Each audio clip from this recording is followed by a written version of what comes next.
Hello student, 9th के बच्चों की खास डिमांड पर हाई स्कूल पागनिस पागा के गणित ग्रुप में आपका स्वागत है।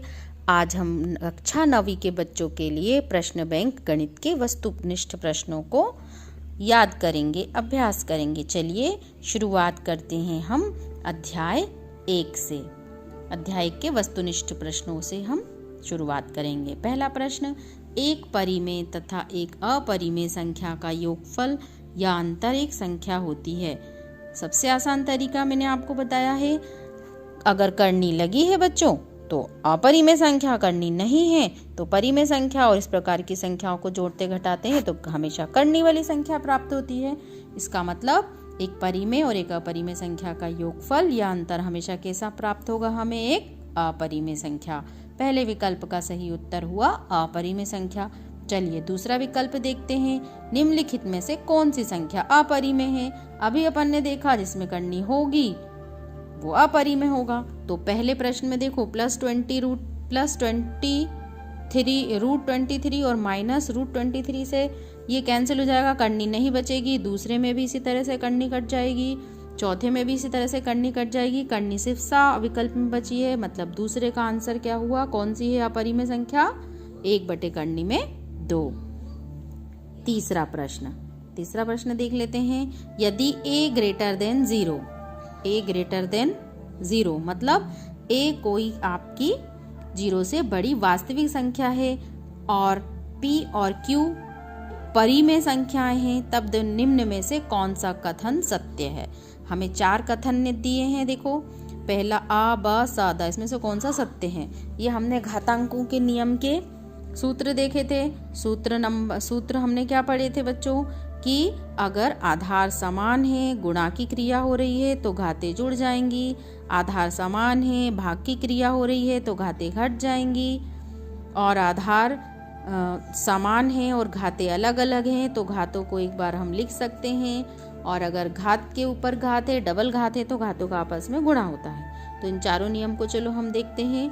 हम आ वाले विकल्प में क्या देखेंगे? आधार समान है और अंश बटे हर यानी भाग की क्रिया हो रही है तो घात घटना चाहिए, लेकिन यहाँ पे जुड़ रही है, मतलब पहला वाला सत्य नहीं है।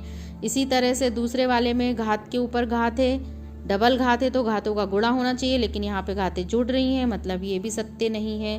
तीसरे वाले में घातें आधार समान है और भाग की क्रिया हो रही तो घातें घटना चाहिए, यानी तीसरा वाला विकल्प हमारा सही है। तो हमारा विकल्प कौन सा होगा?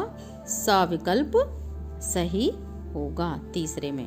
चौथे में भी इसी तरह से आपको करना है। a की जगह p है, p q की जगह संख्याएं mn से दर्शाई हैं, और तीसरे वाले विकल्प में हमें जिस तरह से बताना था कौन सा सूत्र सत्य है, चौथे वाले में सिर्फ ये बताना है कि कौन सा असत्य है। तो चलिए देख लेते हैं। आ वाले विकल्प में आधार समान है, b और b, घातें m और n आधार समान है, गुणा की क्रिया हो रही है तो घातें जुड़ जाएंगी, यानी पहला वाला सत्य है। दूसरे वाले में डबल घात है तो घातों का गुणा हो गया, यानी ये भी सत्य है। और द वाले में आधार समान है, b और b, भाग की क्रिया हो रही है तो अंश में से हर की घात घटी है, यानी ये भी सत्य है।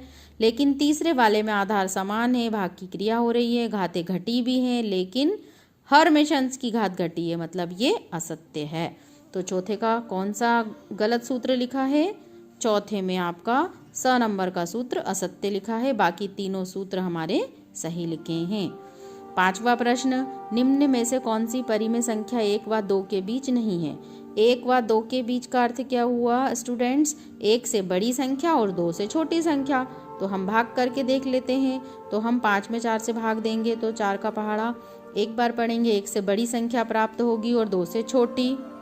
इसी तरह से 11 में 8 से भाग देंगे तो ये भी हमें 1 से बड़ी और 2 से छोटी मिलेगी, यानी ये भी 1 और 2 के बीच में है।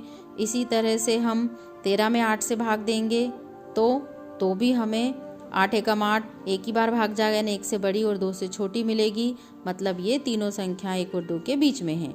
लेकिन जब हम 17 में 8 से भाग देंगे तो हमारा 2 बार भाग चला जाएगा पूरा, यानी संख्या हमें 2 से बड़ी प्राप्त होगी। तो इसका मतलब क्या हुआ स्टूडेंट? पांचवे में स वाला विकल्प सही होगा। पांचवे में 1 और 2 के बीच कौन सी संख्या नहीं है? 17/8। तो स्टूडेंट एक बार फिर से हम रिवाइज कर लेते हैं। हम पाठ पहले विकल्प का उत्तर हमने क्या देखा? एक परिमेय और अपरिमेय का योगफल और अंतर हमेशा अपरिमेय संख्या मिलेगी। अपरिमेय संख्या 1/2 है। इन चारों सूत्रों में से कौन सा सूत्र सही है? स नंबर का सूत्र सही है। चौथे में कौन सा सूत्र गलत है? स नंबर का सूत्र गलत है। पांचवे में स वाली संख्या 1 और 2 के बीच में नहीं है।